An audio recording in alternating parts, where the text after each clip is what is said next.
പ്രിയപ്പെട്ടവരെ എല്ലാവർക്കും നമസ്കാരം. ഞാൻ കുറച്ച് ദിവസമായിട്ട് വീഡിയോ ഒക്കെ നിർത്തിവെച്ചതിൽ നിങ്ങൾ വിഷമിക്കരുത്.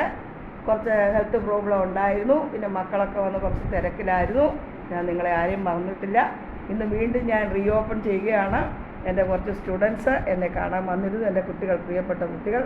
അപ്പോൾ അവരോടൊപ്പം ഞാൻ ഇത്തിരി നേരം ചെറിയ ഒരു സംഭാഷണത്തിൽ ഏർപ്പെട്ടിരിക്കുകയാണ്. അപ്പോൾ അത് ഞാൻ നിങ്ങളോടും ഒന്ന് പങ്കുവയ്ക്കാമെന്ന് വിചാരിച്ചിരിക്കുകയാണ്. ഇതെൻ്റെ പിന്നെ ഓൾഡ് സ്റ്റുഡൻസ് ആയതുകൊണ്ട് ഞാൻ പേരൊക്കെ ഓർത്ത് വരുന്നു. ജ്യോതി, കവിത, സരിത, എൻ്റെ പ്രിയപ്പെട്ട കുട്ടികൾ എന്നെ ഇന്ന് കാണാനായിട്ട് വന്നതാണ്. അപ്പോൾ നിങ്ങളെ എല്ലാവരും ഞാൻ പരിചയപ്പെടുത്തുകയാണ്. ഞാൻ എങ്ങും പോയിട്ടൊന്നും ഇല്ലായിരുന്നു കേട്ടോ. എൻ്റെ വയ്യാഴി കൊണ്ട് ഞാൻ പിന്നെ കുറച്ച് ഡിലേ ആക്കിയെന്നേ ഉള്ളൂ. ഇനി ഞാൻ ആകുന്ന പോലൊക്കെ വല്ലപ്പോഴുമൊക്കെ വന്ന് നിങ്ങളുമായിട്ട് നമുക്ക് വീണ്ടും കൂടിച്ചേരാം.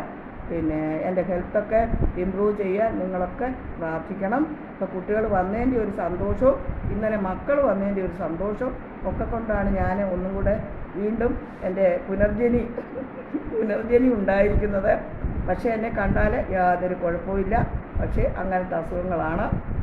പിന്നെ കുറച്ച് തമാശകളൊക്കെ ഈ പിള്ളേരുമായിട്ട് എനിക്ക് പൊട്ടിക്കണമെന്നുണ്ട്. ഇവരെ കുറച്ച് ഞാൻ പൊട്ടിച്ചതാണ്. ഇപ്പം അതൊന്നും അല്ല, എൻ്റെ വീര്യം പോയി ഞാൻ പല്ല് പൊഴിഞ്ഞ് സിംഹമായിരിക്കുകയാണ്. അപ്പോൾ അത് കാരണം കൊണ്ട് പിന്നെ നിങ്ങളെല്ലാവരെയും എൻ്റെ കുഞ്ഞുങ്ങളെ ഞാൻ പരിചയപ്പെടുത്തുകയാണ്.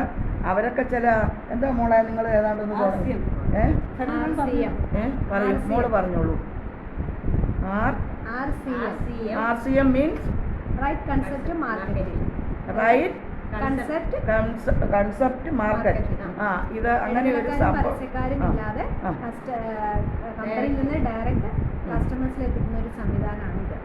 അത് ഈ കുട്ടി, എൻ്റെ പ്രിയപ്പെട്ട 3 കുട്ടികളും വന്നതിന് ഞാനൊരു കുട്ടിയോട് ചോദിച്ചു നിങ്ങളൊക്കെ ഇപ്പോൾ എന്തൊക്കെ ചെയ്യുന്നു എന്ന് പറയുമ്പോൾ അവൾ പറഞ്ഞു ഇങ്ങനെ ടീച്ചർ ഞാൻ ഇന്നത് ചെയ്യുകയാണ്. ഓരോരുത്തരും അവരവരുടേതായ കാര്യങ്ങൾ പറഞ്ഞു. അപ്പം സത്യം പറഞ്ഞാൽ അപ്പോൾ ഒരുപാട് സന്തോഷമായി. ഞാൻ വീണ്ടും പഴയ സരസ്വതി ടീച്ചറായതുപോലെ എനിക്ക് തോന്നുകയാണ്. എൻ്റെ ഹേമാമ്പി സ്കൂളിൽ പോയി എൻ്റെ 10ാം ക്ലാസ്സിൽ കയറിയതുപോലെ തോന്നുകയാണ്. അപ്പോൾ എല്ലാവരും ഈ കുട്ടികൾ തുടങ്ങിയ സംരംഭത്തെ പ്രോത്സാഹിപ്പിക്കണം. അവർക്ക് എല്ലാ ആശംസകളും നിങ്ങൾ കൊടുക്കണം. ഇത്രമാത്രം തൽക്കാലം ഞാൻ പറയുന്നുള്ളൂ. കാര്യം എന്നാ വെച്ചാൽ ടീച്ചർക്ക് വയ്യ, ഹെൽത്ത് അത്ര ശരിയായിട്ടില്ല. ശരിയായാൽ ഉടനെ ഞാൻ വീണ്ടും പൂർവാധികം ശക്തിയോടെ നിങ്ങളുടെ അടുത്തേക്ക് വരുന്നതാണ് എന്ന് നിങ്ങളുടെ സരസ്വതി ടീച്ചർ. Good evening. ലോകാ സമസ്ത സുഖിനോ ഭവന്തു.